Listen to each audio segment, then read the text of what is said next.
जय हिंद, जय भारत। हो चुका है रण का आगाज, अब युग बदलने की है तैयारी। जीत उसी की होगी जिसका संघर्ष है जारी। आप तमाम वीर योद्धाओं का एक बार फिर से अपने YouTube चैनल में हार्दिक स्वागत है, अभिनंदन है। मेरे लाडलों, आज अपन करंट अफेयर से संबंधित और महत्वपूर्ण क्वेश्चन करने वाले हैं, जो आने वाली जो आपकी वाई ग्रुप के एग्जाम में इसके लिए बहुत यूजफुल रहने वाले हैं। ठीक है ना। और लगातार जो आपको करंट अफेयर्स उपलब्ध करवाया जा रहा है उसको ज्यादा से ज्यादा पढ़िए, उसको बहुत सलीनता और गहराई के साथ पढ़िए, क्योंकि हर बात आपके एग्जाम में आने योग्य है, इसलिए ऐसी बातों को इग्नोर नहीं करना चाहिए। शुरुआत करते हैं आज के करंट अफेयर्स के बगैर टाइम वेस्ट किए हुए, क्योंकि आप किस्मतों के गुलाम नहीं, हौसलों के नवाब हैं। आइए शुरुआत करते हैं। देखिए, भारत ने गांधी जयंती 2020 के अवसर पर, आपको पता है कि गांधी जयंती 2 अक्टूबर को मनाई जाती है। कितनी तारीख को? 2 अक्टूबर को गांधी जयंती मनाई जाती है। इस गांधी जयंती के अवसर पर किस देश को 41 एम्बुलेंस व 6 स्कूल बस क्या की है? उपहार स्वरूप देने का कार्य किया है। मतलब भारत ने अपना बड़ा मन रखते हुए कौन सा ऐसा देश है जिसे गांधी जयंती के अवसर पर 41 एम्बुलेंस व 6 स्कूल बस देने का कार्य किया है? याद रखना मेरे लाडलो, उस देश का नाम क्या हो जाएगा? नेपाल। देश का नाम क्या हो जाएगा? नेपाल को यह 41 एम्बुलेंस और 6 स्कूल बस देने के ऐलान करने की घोषणा भारत सरकार के द्वारा करने का कार्य किया गया। कौन से जयंती के अवसर पर? गांधी जयंती के अवसर पर करने का कार्य किया गया है। अब नाम आया नेपाल। देखिए, नेपाल के वर्तमान में प्रधानमंत्री कौन है? केपी ओली। कौन है? केपी ओली वर्तमान में क्या है? नेपाल देश के प्रधानमंत्री के पद पर कार्यरत हैं। और अगर नेपाल की बात की जाए तो नेपाल की राजधानी क्या हो जाएगी? काठमांडू। नेपाल देश की राजधानी क्या हो जाएगी? काठमांडू। और मुद्रा क्या हो जाएगी? नेपाली रुपया। मुद्रा क्या हो जाएगी? नेपाली रुपया, ये मुद्रा हो जाएगी। ठीक है। अगर बात कर लीजिए, मालदीव का नाम आ ही गया है तो मालदीव की राजधानी क्या हो जाएगी? माले। और मालदीव की मुद्रा क्या हो जाएगी? रुपया। भूटान की राजधानी मेरा लाडलो क्या हो जाएगी? थिम्पू। और भूटान की मुद्रा क्या हो जाएगी? नगुल-ट्रम। ये दोनों के दोनों आपकी एग्जाम में क्वेश्चन पूछे गए हैं कि निम्नलिखित में से भूटान देश की राजधानी क्या है और भूटान देश की मुद्रा क्या है। आपके एग्जाम नेवी में, एक नेवी के पेपर में पूछा गया है। इसके अलावा श्रीलंका की अगर बात की जाए तो श्रीलंका की राजधानी क्या हो जाएगी? सिरी जयवर्धनेपुरम कोट्टी। क्या हो जाएगी? सिरी जयवर्धनेपुरम कोट्टी। तो श्री जयवर्धनेपुरम कोट्टी श्रीलंका की राजधानी है और मुद्रा क्या हो जाएगी? रुपया हो जाएगी। यह जानकारी आपको इस क्वेश्चन के बारे में याद रखनी है। और गांधी जयंती हर साल कितनी अक्टूबर को मनाई जाती है? 2 अक्टूबर को हर साल गांधी जयंती मनाने का कार्य किया जाता है। और इसी जयंती के अवसर पर 41 एम्बुलेंस व 6 स्कूल बस देने की घोषणा भारत सरकार ने किस देश को की है? नेपाल देश को, जिसके प्रधानमंत्री केपी ओली हैं। यह आपके एग्जाम एयरफोर्स 2020 नवंबर महीने में लगी थी, उसके एग्जाम में क्वेश्चन पूछने का कार्य किया गया था मेरे लाडलो, याद रह जाएगा। बढ़ते हैं अगले क्वेश्चन की ओर। आज का जो अगला क्वेश्चन है वो है कि हाल ही में भारत में पहली सी प्लेन सेवा की शुरुआत किस राज्य में हुई है ना, या किस शहर में हुई है? अगर बात की जाए हाल ही में भारत में पहली सी प्लेन सेवा, बहुत इंपॉर्टेंट प्रश्न है। सी प्लेन मतलब ऐसी प्लेन जो उड़ भी सकती है और साथ साथ में तैर भी सकती है। तो ऐसी सी प्लेन सेवा की शुरुआत हाल ही में कहां पर हुई है? तो गुजरात में। कहां पर की गई है? तो गुजरात राज्य के अंदर हाल ही में भारत के प्रधानमंत्री नरेंद्र मोदी ने 31 अक्टूबर 2020 को, कितनी तारीख को?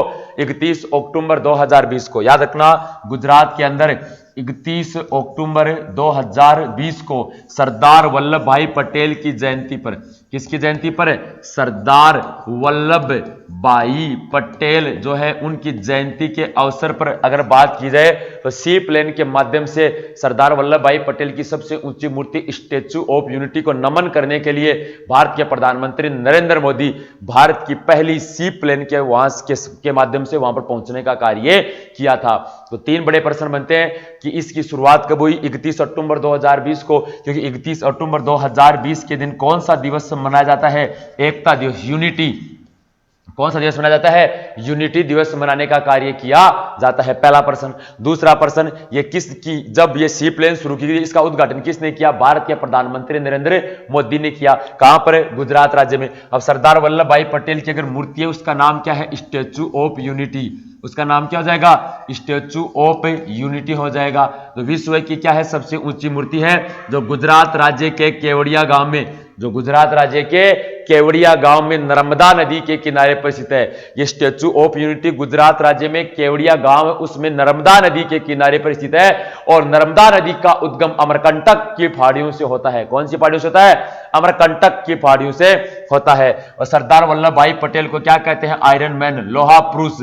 क्या कहते हैं? तो सरदार वल्लभ भाई पटेल को लोहा पुरुष के नाम से जाना जाता है। यह बात भी आपको क्या करनी है? याद रखनी है। इस क्वेश्चन के बाद देश की पहली सी प्लेन सेवा की शुरुआत किस राज्य में हुई? तो राज्य का नाम क्या हो जाएगा मेरे लाडलो? गुजरात हो जाएगा। क्या हो जाएगा? गुजरात हो जाएगा। कोई डाउट नहीं है। महाराष्ट्र के मुख्यमंत्री कौन है? तो उद्धव ठाकरे। महाराष्ट्र के मुख्यमंत्री कौन है? उद्धव ठाकरे। गुजरात के मुख्यमंत्री कौन है? विजय रूपाणी। कौन है? विजय रूपाणी। केरल के कौन है? पिनराई विजयन। गोवा के कौन है? प्रमोद सावंत।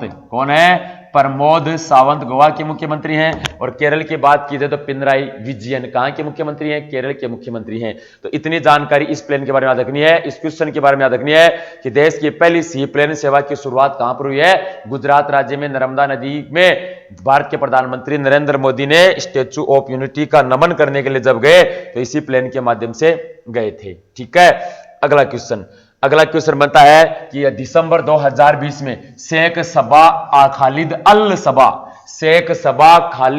सबा किस देश के प्रधानमंत्री बने हैं? तो हाल ही में ये किस देश के नए प्रधानमंत्री बने हैं? शेख सबा खालिद अल सबा किस देश के प्रधानमंत्री बने? तो आपका आंसर क्या आ जाएगा? कुवैत।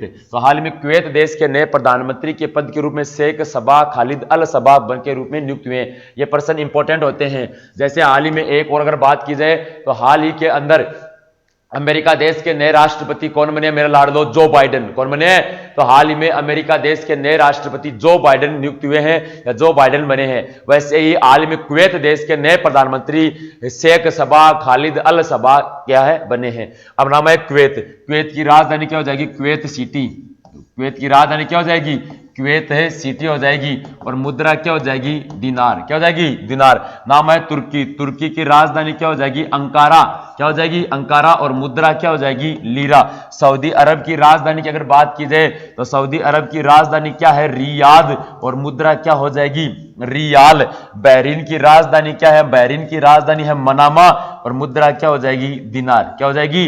दिनार। यह भी जानकारी आपको यहीं से याद रखनी है क्योंकि यह क्वेश्चन कई बार आते हैं राजधानी और मुद्रा के। कई बार क्या आते हैं?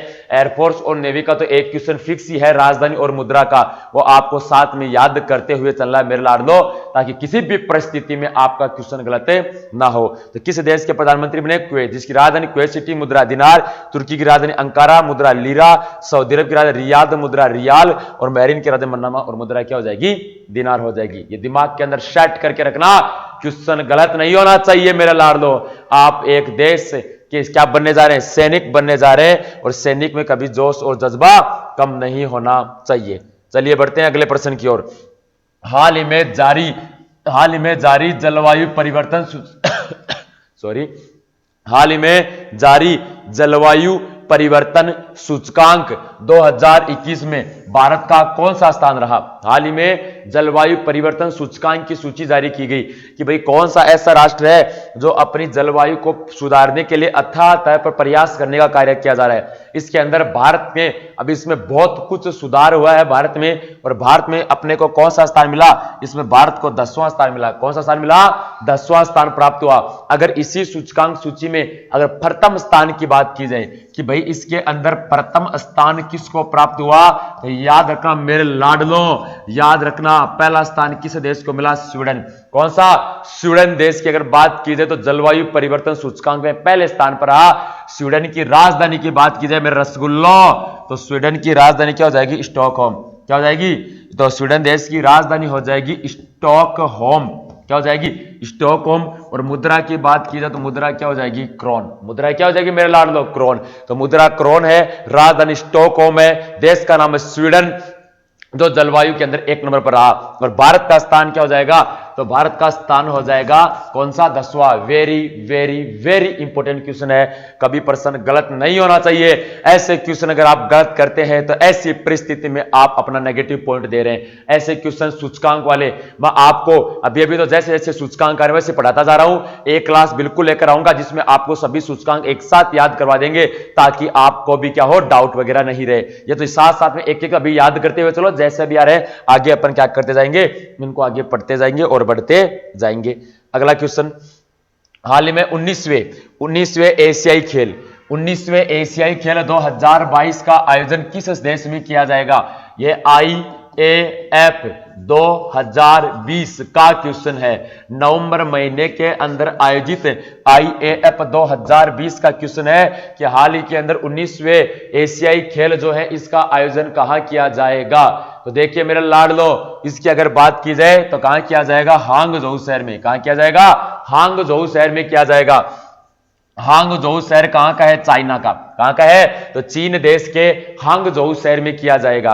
ठीक है, अब मैं थोड़ी सी आपको दो जानकारी एशियाई खेलों के बारे में देता हूं। देखिए अगर प्रश्न पूछ लिया जाए कि एशियाई खेल का जनक किसे कहते हैं, तो पंडित जवाहरलाल नेहरू। किसे कहते हैं?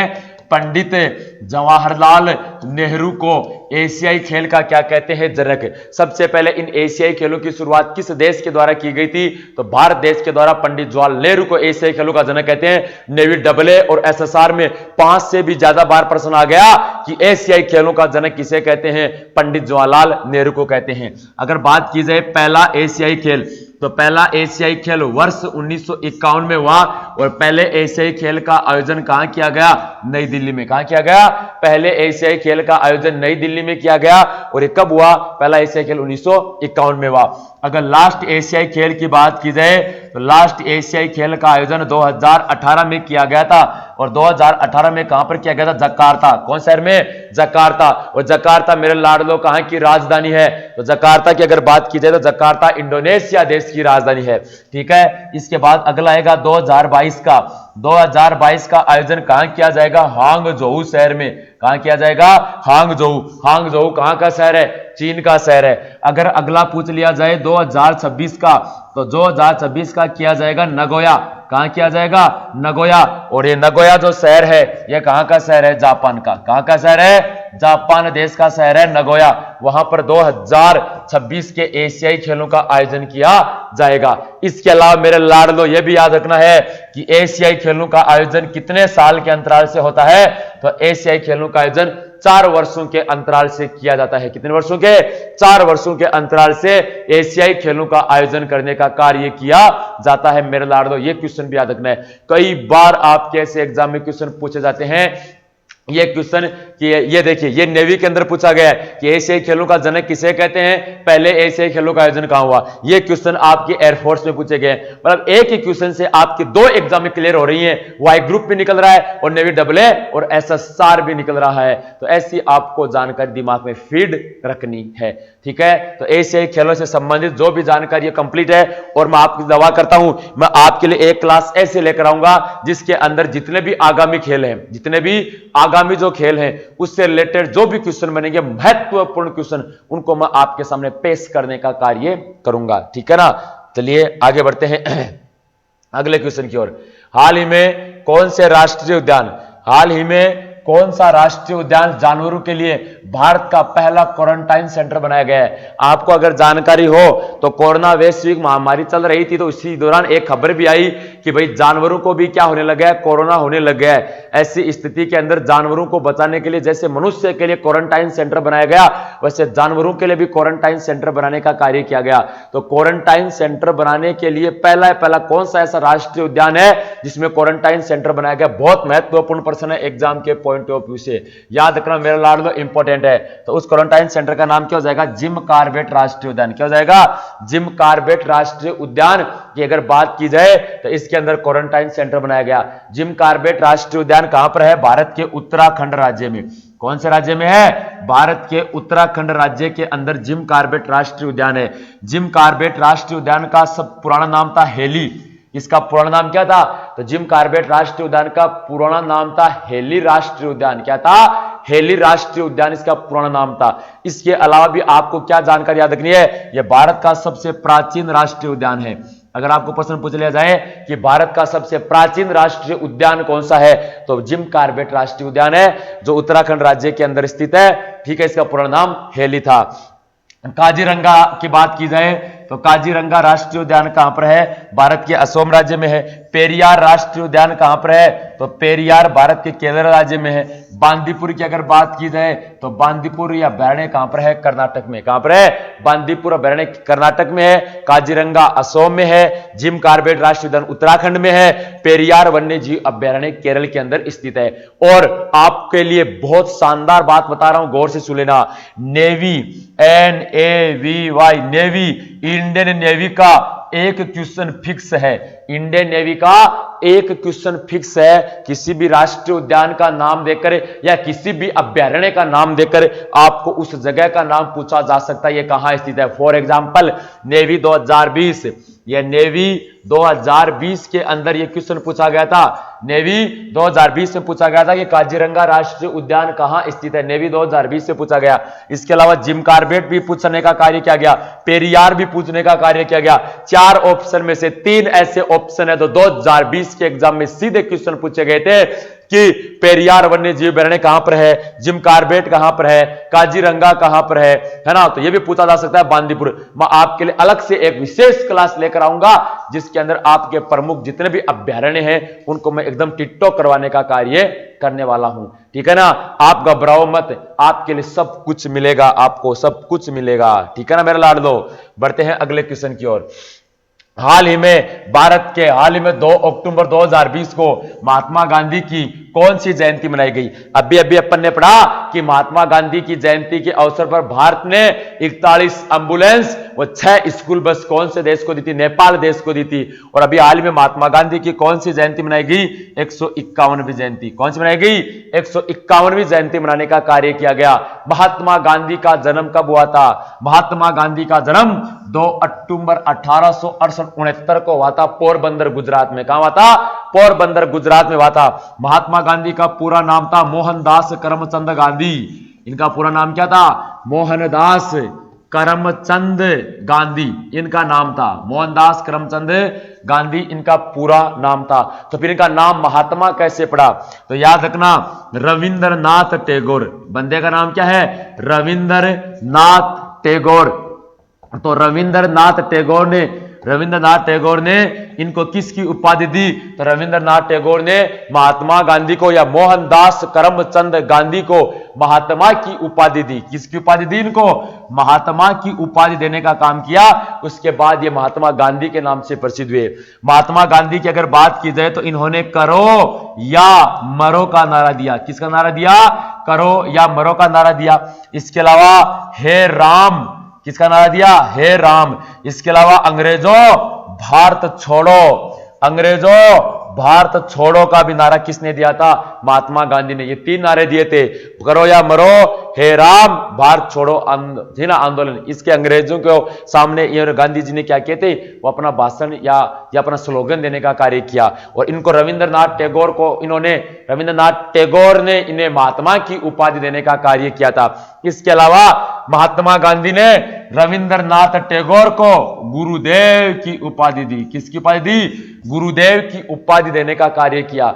रविंद्रनाथ टैगोर ने तो महात्मा गांधी को महात्मा कहा और महात्मा गांधी ने रविंद्रनाथ टैगोर को क्या कहा, गुरुदेव के नाम से पुकारा। तो प्रश्न ऐसे आ सकता है कि निम्नलिखित में से रविंद्रनाथ टैगोर को गुरुदेव किसने कहा, तो गुरुदेव किसने कहा, तो आपका आंसर जाएगा महात्मा गांधी ने कहा। इसके अलावा महात्मा गांधी को क्या कहते हैं, बापू।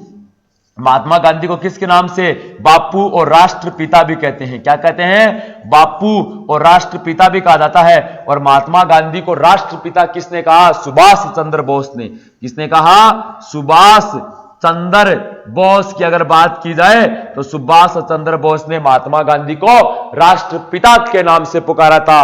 और महात्मा गांधी ने एक किताब लिखी थी, सत्य के साथ मेरे प्रयोग। ये कई बार आपकी नेवी में एग्जाम में आ चुका है कि सत्य के साथ मेरे प्रयोग नामक पुस्तक के लेखक कौन है। तो सत्य के साथ प्रयोग नामक पुस्तक के लेखक की अगर बात की जाए तो वो कौन है, महात्मा गांधी है। ये आपके एग्जाम में कई बार क्वेश्चन आ गया।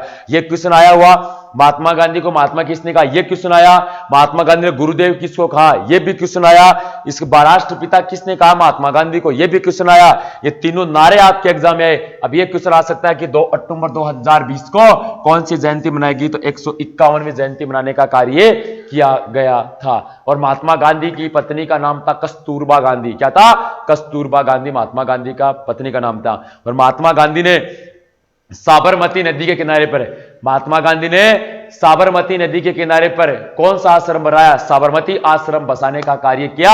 और भारत के अंदर अनेक जन आंदोलन का नेतृत्व करके भारत को अंग्रेजों से आजाद मुक्त करने का भी कार्य किया था।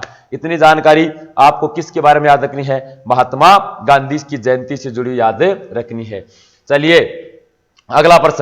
अगला प्रश्न बनता है कि मालाबार 2020 संयुक्त सैन्य अभ्यास का आयोजन कहां किया गया। यह मेरे अकॉर्डिंग नेवी के लिए और एयरफोर्स के लिए बहुत बड़ा प्रश्न है। मेरे अकॉर्डिंग नेवी और एयरफोर्स के लिए बहुत बड़ा प्रश्न है मेरे लाडलो। इसके बारे में भी आपको याद रखना है। क्या रखना है, मालाबार एक संयुक्त सैन्य अभ्यास है। पहली बात है, संयुक्त सैन्य अभ्यास कौन सी सेनाओं ने किया, तो यह याद रखना, नौसेना ने। कौन सी सेना ने, पहली बात याद रखना है कि यह सैन्य अभ्यास नौसेना ने किया। ठीक है, इसका आयोजन कहां किया गया, आंध्र प्रदेश के विशाखापट्टनम में। कहां किया गया, आंध्र प्रदेश के विशाखापट्टनम में किया गया। और विशाखापट्टनम आपको पता है बंगाल की खाड़ी की तरफ है। दूसरा प्रश्न बन गया, अरब सागर में हुआ कि बंगाल की खाड़ी में, तो यह बंगाल की खाड़ी में हुआ। कौन सी खाड़ी में हुआ, आंध्र प्रदेश राज्य के विशाखापट्टनम शहर के पास बंगाल की खाड़ी के अंदर मालाबार 2020 संयुक्त नौसेना अभ्यास का आयोजन किया गया। ठीक है, अब यह सैन्य अभ्यास कितने देशों के बीच में हुआ, यह सैन्य अभ्यास 4 देशों के बीच में हुआ। एक देश का नाम था भारत, एक देश का नाम था जापान, एक देश का नाम था अमेरिका और एक देश का नाम था ऑस्ट्रेलिया। एक देश का नाम क्या हो जाएगा, ऑस्ट्रेलिया। इन देशों के बीच में कौन से मालाबार 2020 का आयोजन किया गया। जैसे ही मालाबार 2020 का आयोजन किया गया, सैन्य अभ्यास का आयोजन शुरू हुआ, शुरू होते ही क्या हुआ, शुरू होते ही चाइना जो है वो कांपने लग गया। क्यों, क्योंकि भारत के साथ 3 ऐसे शक्तिशाली देश खड़े थे। कौन, जापान, अमेरिका, ऑस्ट्रेलिया। इन देशों की नौसेनाएं अपना दमखम दिखा रही थी, साथ ही भारतीय नौसेना भी अपना दमखम दिखा रही थी। आपको भी ऐसे सैन्य अभ्यास में जाने का मौका मिलेगा मेरे लाडलो। अगर आप में हुनर है कुछ पाने का, तो आप कोई ऐसी कोई मंजिल नहीं जिसे आप हासिल नहीं कर सकते। क्यों, क्योंकि हम किस्मतों के गुलाम नहीं, हौसलों के क्या हैं, नवाब हैं। क्या हैं, हौसलों के नवाब हैं। खुशबू बनकर गुलाम में उड़ा करता हूं, धुआं बनकर पर्वतों में उड़ा करता हूं। ये कैंचियां मेरे क्या पैर काटेगी, मैं पैरों से नहीं हौसले से उड़ा करता हूं। ये जानकारी आपको क्या करनी है, याद रखनी है। तो हौसला सबसे बड़ी चीज होती है। तो देखिए, जापान की राजधानी टोक्यो है ना, जापान की मुद्रा येन। अमेरिका की राजधानी वाशिंगटन डीसी। अमेरिका की राजधानी क्या हो जाएगी, वाशिंगटन डीसी। अमेरिका की मुद्रा क्या हो जाएगी, डॉलर। ऑस्ट्रेलिया की राजधानी क्या हो जाएगी, कैनबरा।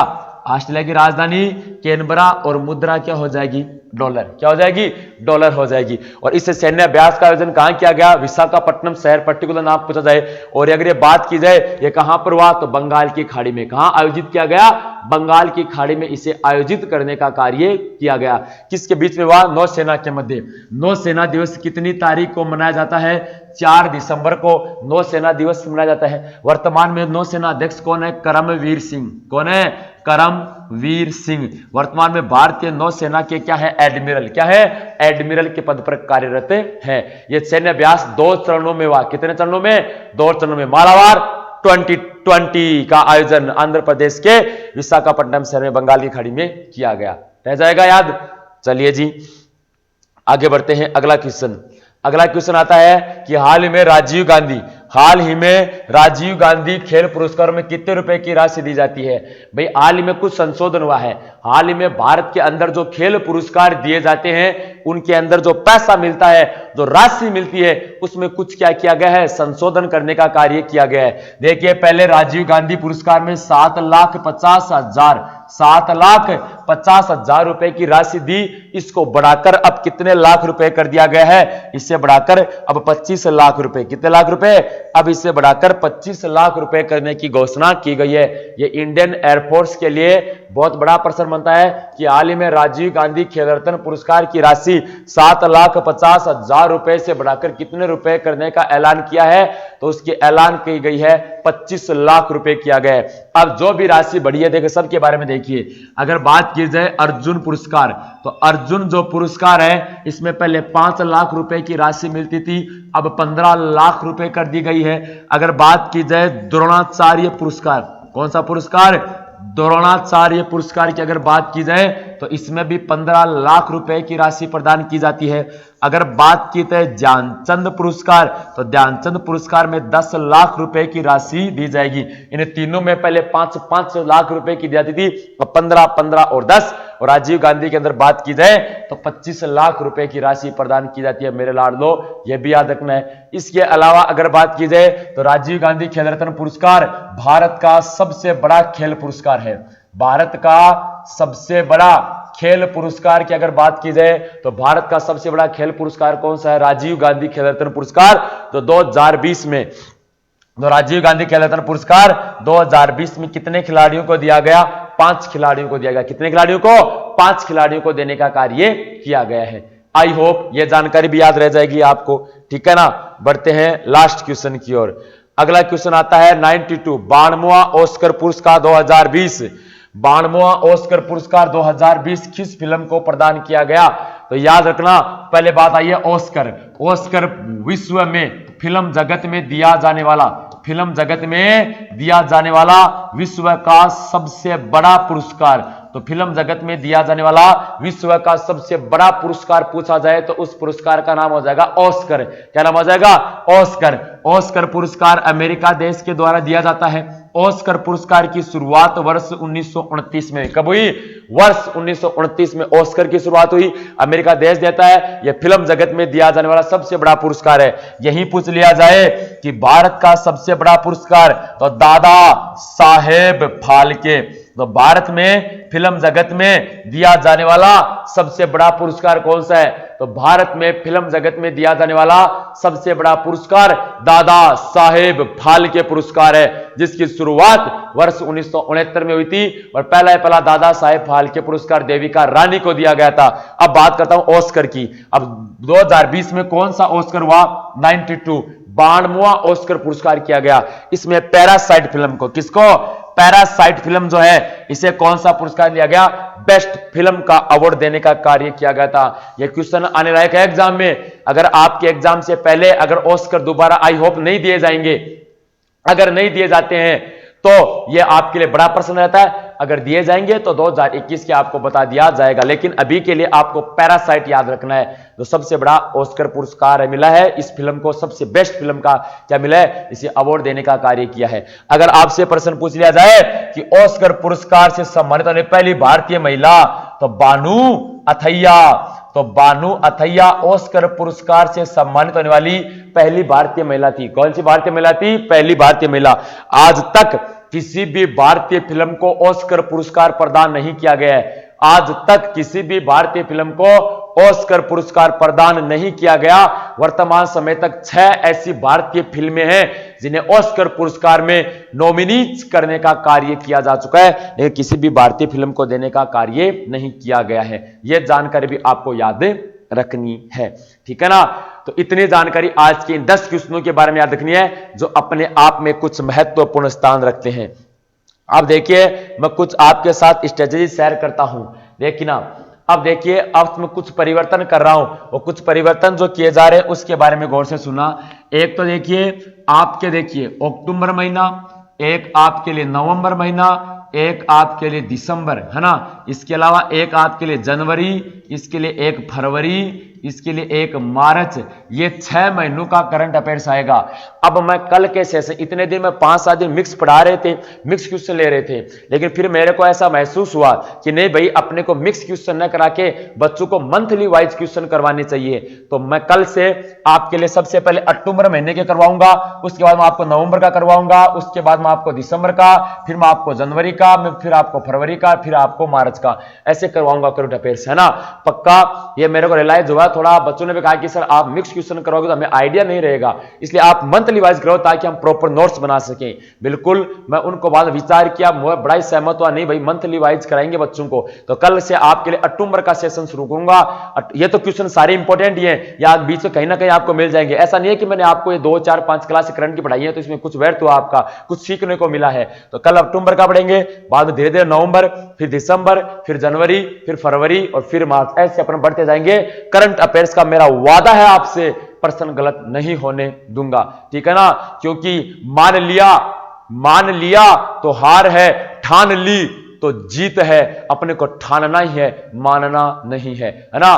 ठान लिया मैंने, दृढ़ निश्चय कर लिया है कि अब सिलेक्शन देख करेंगे, चाहे राह में कितने भी कंकर या कांटे क्यों ना आ जाएं, उन कांटों पर चलकर भी मेरी मंजिल को हासिल करूंगा। क्योंकि मेरे माँ बाप ने एक सपना देखा है, मेरे माँ बाप ने एक सपना देखा है एयरफोर्स में जाने का, वो मैं जरूर पूरा करूंगा। ये सपने आपको पूरे करने हैं उनके, ठीक है ना मेरे लाल। तो ऐसे पढ़ते रहना है, आगे बढ़ते रहना है, समय समय पर आपको स्ट्रेटेजी बता दी जाएगी कि कैसे कैसे आपको तैयारी करनी है, ठीक है मेरे लाल।